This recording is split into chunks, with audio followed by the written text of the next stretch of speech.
آپ دیکھ رہے ہیں خبر در خبر شمس تبریز قاسمی کے ساتھ۔ السلام علیکم، میں ہوں شمس تبریز قاسمی اور آپ دیکھ رہے ہیں ملت ٹائمز۔ انٹرنیٹ کی دنیا میں ایک نیا انقلاب آیا ہے۔ یہ انقلاب نیٹ فلکس کو ٹکر دے رہا ہے اور دنیا بھر میں یہ کہہ کر اس کی تعریف ہو رہی ہے کہ اس میں اسلامی اقدار اور شریعت کی خلاف ورزی نہیں ہوتی ہے۔ دوسرے لفظوں میں یہ کہ شریعہ ٹی وی جیسا ہے۔ خبر در خبر میں بتائیں گے پوری تفصیل۔ اس کے علاوہ دلی فساد سے جڑے کچھ اہم معاملات اور پارلیمنٹ میں کیا کچھ ہو رہا ہے ان دنوں، سبھی کا کریں گے تذکرہ، لیکن پہلے آج کی یہ 5 اہم نیوز۔ عمرہ سروس اب جلد شروع ہونے جا رہی ہے اور 7 مہینہ کے وقفہ کے بعد دوبارہ کعبۃ اللہ کی زیارت کا موقع دنیا بھر کے مسلمانوں کو ملنا ممکن ہو گیا ہے۔ سعودی عرب کے وزیر حج نے بتایا کہ عمرہ پروگرام کے سلسلے میں 30 سے زیادہ سعودی اور بین الاقوامی کمپنیوں کو کام کا موقع دیا جائے گا۔ یہ کمپنیاں آن لائن خدمات پیش کریں گی اور عمرے پر آنے والوں سے رابطے میں رہیں گی۔ یہ سبھی اقدامات صحت اور ہیلتھ کے اصولوں کو پیش نظر رکھتے ہوئے کیے جائیں گے۔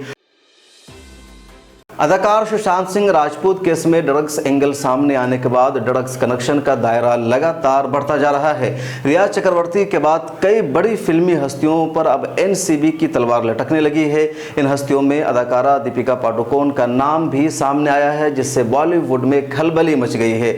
دیپیکا پاڈوکون اور ان کے مینیجر کرشمہ پرکاش کے درمیان ڈرگ چیٹ کے انکشاف کے بعد NCB نے آج کرشمہ کو پوچھ گچھ کے لیے بلایا ہے۔ خبروں کے مطابق دیپیکا سے بھی اسی ہفتے NCB کے ذریعے پوچھ تاچھ کی جا سکتی ہے۔ اس سال اقوام متحدہ کا ورچوئل اجلاس ہو رہا ہے۔ ورچوئل اجلاس میں بھارت کے وزیر اعظم نریندر مودی نے ویڈیو کانفرنسنگ کے ذریعے خطاب کیا۔ انہوں نے کہا اس عالمی ادارے میں ہمہ جہت اصلاحات کی ضرورت ہے جو موجودہ دور کے مطابق ہو، جہاں تمام فریقوں کی آواز سنی جائے، عصری چیلنجز کو حل کیا جائے اور انسانی ترقی کے اقدامات پر توجہ مرکوز کی جائے۔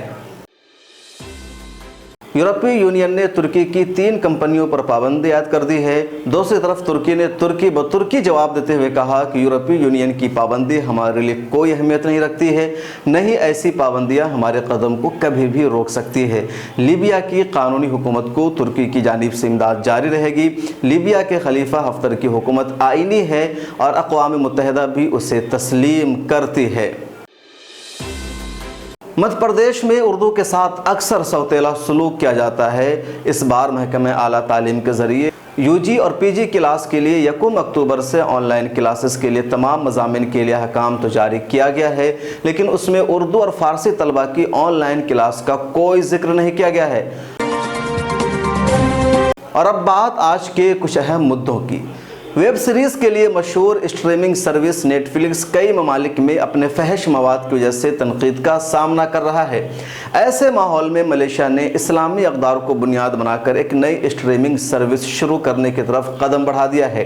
بتایا جا رہا ہے کہ پلیٹ فارم مسلمانوں کے لیے حلال ٹی وی کی ضرورتوں کو پورا کرے گا۔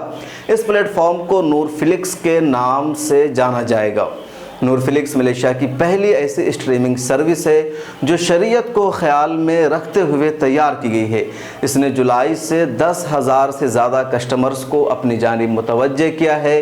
اس کو تیار کرنے کے پیچھے رضال محمد کا دماغ ہے، جو جنوری میں اپنے آفیشیل لانچ سے پہلے نور فلکس کے لیے اصل مواد تیار کرنا چاہتے ہیں۔ ان کا کہنا ہے کہ ہم نے اسٹارٹ اپ کے لیے $9 ملین خرچ کیے ہیں، لیکن کمپنی پہلے 5 سالوں میں تقریباً 12,000 ایپیسوڈ کے ساتھ مین اسٹریم، ایجوکیشن، فلسفہ اور موٹیویشنل درجوں میں 1000 اوریجنل مواد کا پروڈکشن تیار کرے گی۔ زوال محمد بین الاقوامی سطح پر کھڑے ہونے سے پہلے ملیشیا، برونئی اور سنگاپور کی مارکیٹ پر توجہ مرکوز کرنا چاہتے ہیں۔ اس کے علاوہ وہ مقامی اور بین الاقوامی پروڈکشن سے مواد حاصل کرنے کے لیے منصوبہ بنا رہے ہیں۔ ان کا کہنا ہے کہ ہم خود کو اگلے 5 سالوں میں جنوب شمال ایشیائی علاقوں کا احاطہ کرنے کی طرف نظر رکھے ہوئے ہیں، جو بین الاقوامی بازار کو متوجہ کرنے کے لیے مشرق وسطیٰ اور یورپ میں مرکز قائم کرنے کے لیے ہماری کوشش کا حصہ ہے۔ اور اب بات دلی فساد کے تعلق سے۔ جیل میں قید مسلمانوں کو دہشت گرد کہا جا رہا ہے۔ جیل کے ذمہ داران انہیں گالیاں دے رہے ہیں اور الٹے سیدھے جملے بک رہے ہیں۔ दिल्ली पुलिस की जानिब से फसाद की साजिश रचने के इल्ज़ाम में गिरफ्तार किए गए स्टूडेंट एक्टिविस्टों में से एक गुलफशां फातिमा है, जिसने इल्ज़ाम आयद किया है कि जेल हुक्काम उन पर फ़िरक़ावाराना तबसरे करते हैं और उन्हें ज़हनी तौर पर परेशान करते हैं। तालिबान ने इल्ज़ाम उस वक्त लगाया जब उन्हें केस के सिलसिले में वीडियो कॉन्फ्रेंसिंग के ज़रिए एडिशनल सेशन जज अमिताभ रावत के सामने पेश किया गया था। MBA की स्टूडेंट गुलफशां फातिमा फरवरी में नॉर्थ ईस्ट दिल्ली में होने वाले फ़िरक़ावाराना फसाद से मुताल्लिक़ एक केस में तिहाड़ जेल में क़ैद है और दिल्ली पुलिस की तरफ से उन्हें UAPA के तहत गिरफ़्तार किया गया था। गुलफशां ने कहा, मुझे जेल में एक मसला दरपेश है। जब से मुझे यहाँ लाया गया है, मुझे जेल के अमले की तरफ से मुसलसल इम्तियाज़ी सलूक का सामना करना पड़ रहा है। वो मुझे तालीम याफ्ता दहशतगर्द कहते हैं और मुझ पर फ़िरक़ावाराना भपतियाँ कसते हैं। मुझे यहाँ ज़हनी अज़ियत का सामना है। अगर मैं ख़ुद को कोई नुकसान पहुँचाती हूँ तो उसके ज़िम्मेदार सिर्फ जेल के ओहदेदार होंगे। जब फातिमा ने अदालत में बराह रास्त दरख्वास्त पेश की तो उनके वकील से इस सिलसिले में अलहदा अर्ज़ी दाखिल करने को कहा गया है। इस पर गुलफशां के वकील महमूद पराचा ने कहा वह इस मामले में ज़रूरी इक़दामात उठाएंगे। अदालत ने पीर के रोज़ मुलज़िम के वकला को चार्जशीट की कॉपी देने की हिदायत की और केस पर आइंदा समाअत के लिए 3 अक्टूबर की तारीख मुकर्रर कर दी है। दूसरी तरफ दिल्ली पुलिस ने अदालत में अपनी चार्जशीट दायर कर दी है, जिसमें दावा किया गया है कि शहरियत तरमीमी कानून यानी CA के ख़िलाफ़ एहतजाज के मकामात पर इंतज़ाम व इंसराम और मैनेजमेंट संभालने और फ़िरक़ावाराना तशद्दुद की साजिश करने के लिए 5 अफराद ने 1 करोड़ 61 लाख रुपए वसूल किए थे।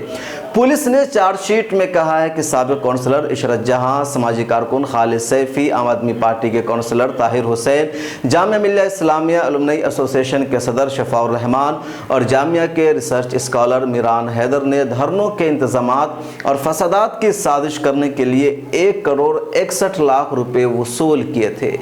चार्जशीट के मुताबिक तफ्तीश के दौरान ये इंकशाफ हुआ है कि 1 दिसंबर 2019 से 26 फरवरी 2020 के दौरान मुलज़िम इशरत जहां, खालिद सैफ़ी, ताहिर हुसैन, शफ़ाउर रहमान और मीरान हैदर को बैंक अकाउंट और बतौर नकद कुल 1 करोड़ 61 लाख रुपए मौसूल हुए हैं, जिनमें 1 करोड़ 48 लाख रुपए रकम नकद निकाल कर इन लोगों ने मुजाहरा की जगहों पर खर्च किया।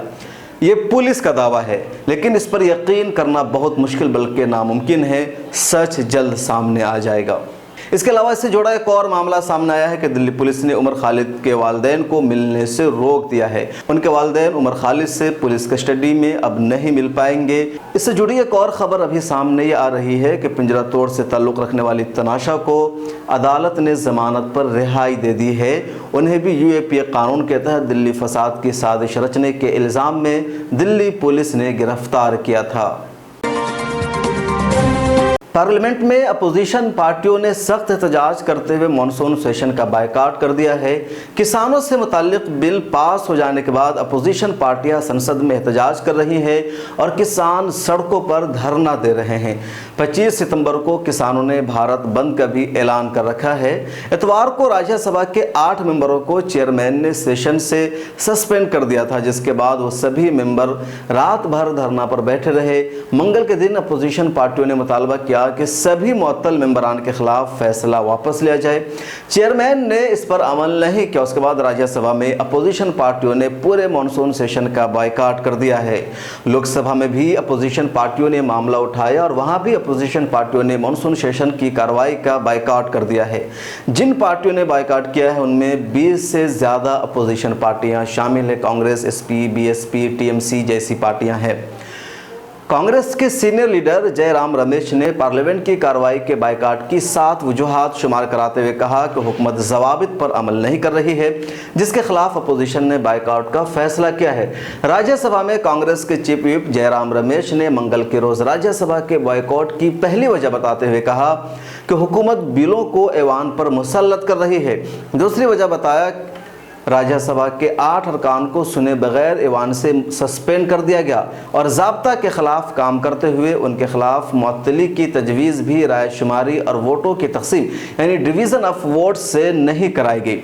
तीसरी वजह बताते हुए जयराम रमेश ने कहा कि लीडर ऑफ अपोजिशन और दीगर अपोजिशन जमातों के रहनुमा को ऐवान में बोलने की इजाज़त नहीं दी जा रही है और अपोजिशन को बहस में शामिल नहीं किया जा रहा है। पांचवी वजह शुमार कराते हुए उन्होंने कहा कि अहम बिलों को बराह रास्त मंजूर कराया जा रहा है, उन्हें स्टैंडिंग कमेटी और एडहॉक कमेटी के पास नहीं भेजा जा रहा है।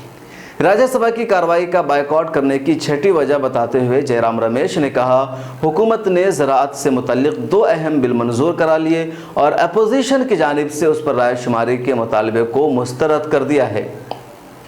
सातवीं और आखिरी वजह बताते हुए उन्होंने कहा कि हुकूमत ने MSB यानी मिनिमम सपोर्ट प्राइस को ज़री सेल्स एक्ट का हिस्सा नहीं बनाया और इस निज़ाम का इतलाक़ निजी तिजारत पर भी नहीं किया गया है। अपोजिशन पार्टियों ने आज सदन का बायकॉट कर दिया था। बचे थे सदन में सिर्फ बीजेपी वाले। मौका का फ़ायदा उठाते हुए धराधर इन लोगों ने आज सिर्फ 2 घंटे में 7 बिल पास कर लिया। ये हमारी पार्लियामेंट में आजकल हो रहा है।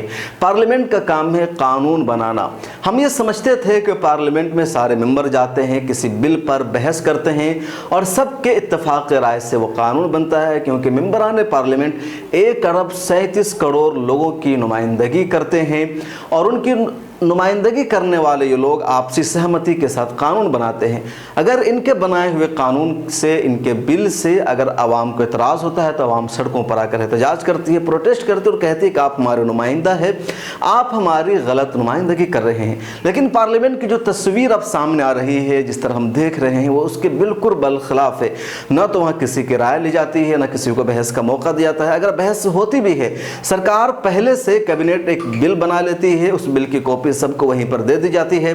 जो कुछ आपको कानून के बारे में बोलना है बोल लीजिए, लेकिन कानून बनेगा वही जो पहले सरकार ने डिसाइड कर रखा है। ये जमहूरियत के ख़िलाफ़ है, डेमोक्रेसी के ख़िलाफ़ है। फिर इसका कोई मतलब ही नहीं रह जाता है कि पार्लियामेंट के ज़रिए कानून बन रहा है, पार्लियामेंट के ज़रिए कानून को तश्कील दिया जा रहा है, बल्कि डिक्टेटरशिप वाली बात हो रही है, मनमानी हो रही है। जो सरकार चाह रही है, जो एक पार्टी चाह रही है, वही हो रहा है। इत्तफाक़ राय से, मेंबरान पार्लियामेंट की राय से कानून नहीं बन पा रहा है। अपोजिशन पार्टियों के मेंबरान की बात तो छोड़िए, जो सत्ताधारी पार्टी के मेंबर्स हैं, MPs हैं, उनकी भी राय उसमें शामिल नहीं होती है। उन्हें भी पता नहीं चल पाता है कि कानून में क्या है, कैसा कानून बन रहा है। कैबिनेट या जो मिनिस्टर होते हैं वो ला के धरा देते हैं और उसी पर उन्हें भी पार्टी टाइमलाइंस को फॉलो करते हुए अमल करना पड़ता है। ये सच्चाई है पार्लियामेंट की, जो आवाम के साथ धोखा है, डेमोक्रेसी और जमहूरियत के उसूलों के ख़िलाफ़ है। आखिर में एक और बात का हम तस्करा करना चाहेंगे। सुप्रीम कोर्ट ऑफ इंडिया में सुदर्शन न्यूज़ चैनल की आज़ादी को लेकर मुसलसल बहस हो रही है।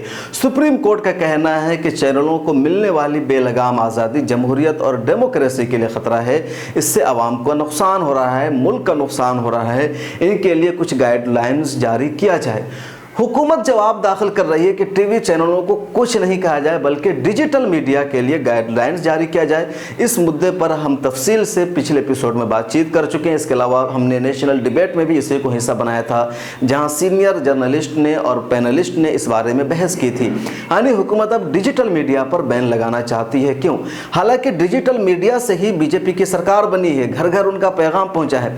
लेकिन सिर्फ 2 मामला ऐसा सामने आया जिसमें बीजेपी की शर्मिंदगी हुई है, जिल्लत और रुसवाई हुई है। तो अब डायरेक्ट बीजेपी ने डिजिटल मीडिया को बैन करने या इसके खिलाफ कानून बनाने की बात कर दी है। 2 मामला क्या है? एक मन की बात जब प्राइम मिनिस्टर ने पिछली मरतबा की तो लाइक के मुकाबले में 50 गुना ज़्यादा उनको डिसलाइक मिला, बल्कि फ़र्क इतना था कि एक जगह उनकी वीडियोस को 1 लाख लाइक्स मिले थे तो 13 लाख डिसलाइक थे। और जहाँ जहाँ ये वीडियोस डाली गई यूट्यूब पर, वहाँ इसी तरह लाइक और डिसलाइक का मामला था। दूसरा इससे बड़ा मामला सामने आया 17 सितंबर को। 17 सितंबर प्राइम मिनिस्टर का जन्मदिन है, यानी उनका बर्थडे है। बर्थडे को बेरोजगार युवाओं ने इंटरनेशनल अनएम्प्लॉयमेंट डे के तौर पर बनाने, राष्ट्रीय बेरोजगार दिन के तौर पर युवाओं ने मनाया। और ट्वीट का सिलसिला लगातार कई दिन तक जारी रहा और ये ट्वीट कई दिनों तक टॉप ट्रेंड में शामिल रहा, नंबर 1 बना रहा। 12 लाख से ज़्यादा ट्वीट हुए, जबकि प्रधानमंत्री के जन्मदिन पर उनकी मुबारकबाद के सिलसिले में सिर्फ 50,000 ट्वीट हुए। और बेरोज़गारी के ताल्लुक़ से 12 लाख से ज़्यादा ट्वीट की गई। सिर्फ इंग्लिश में एक ट्रेंड के तहत ट्वीट हुआ अनएम्प्लॉयमेंट नेशनल डे। इसके अलावा हिंदी और कई सारे ट्रेंड गर्दिश कर रहे थे जिसकी तादाद करोड़ों तक पहुंच जाएगी। इन दो मामलों से बीजेपी को रुसवाई हुई है, बीजेपी को झटका लगा है और बीजेपी को अब लगने लगा है कि जिस डिजिटल मीडिया के सहारे हमारा मिशन घर घर पहुंचा था, हमारा पैगाम पहुंचा था, अब वही हमारे लिए खतरा बन रहा है। मेन स्ट्रीम मीडिया को, न्यूज़ चैनलों को बीजेपी खरीद रही है, उन पर दबाव बना लेती है। डिजिटल मीडिया पर बीजेपी दबाव बनाने में कामयाब नहीं हो पाती है क्योंकि इनका कोई उसूल नहीं है, कोई कानून नहीं है। तो अब इस पर भी दबाव बनाने के लिए जिस तरह टीवी चैनलों से अपनी मर्जी के मुताबिक खबरें चलवाती बीजेपी, उस तरह वो चाहती है कि यूट्यूब, फेसबुक और ट्विटर पर भी हम अपनी मर्जी से खबरें चलाएं, हमारी मर्जी के मुताबिक खबरें यहाँ नशर की जाए। इसलिए इस पर जोर दे रही है कि डिजिटल मीडिया के लिए भी कानून बनाया जाए। साफ लफ्ज़ों में ये कि डिजिटल मीडिया से अब सरकार को खतरा लगने लगा है, सरकार को डर महसूस हो रहा है और बीजेपी को लग रहा है कि अगर डिजिटल मीडिया का प्लेटफॉर्म इसी तरह आज़ाद रहा तो हमारे सारे जराइम बेनकाब हो जाएंगे, हमारा सारा पर्दाफाश हो जाएगा। जुमलों में और झूठे वादों के ज़रिए जो हमने अब तक आवाम को बहलाने का काम किया है वो सब अब नहीं हो पाएगा। डिजिटल मीडिया की वजह से हमारी सरकार ख़त्म हो जाएगी। इसलिए अपनी सरकार को बचाने के लिए अब सरकार डिजिटल मीडिया को ही बैन करना चाहती है या इसे महदूद करना चाहती है, रेगुलेट करना चाहती है कि न रहे बांस न बजे बांसुरी। खबर दर खबर में आज इतना ही। हमारा ये शो आपको कैसा लगता है कमेंट सेक्शन में अपनी राय ज़रूर दीजिए। चैनल को सब्सक्राइब कीजिए और सोशल मीडिया के सभी प्लेटफॉर्म पर मिल्लत टाइम्स को सपोर्ट कीजिए। फिर मुलाकात होगी अगले शो में। अपना ख्याल रखें। अल्लाह हाफिज़।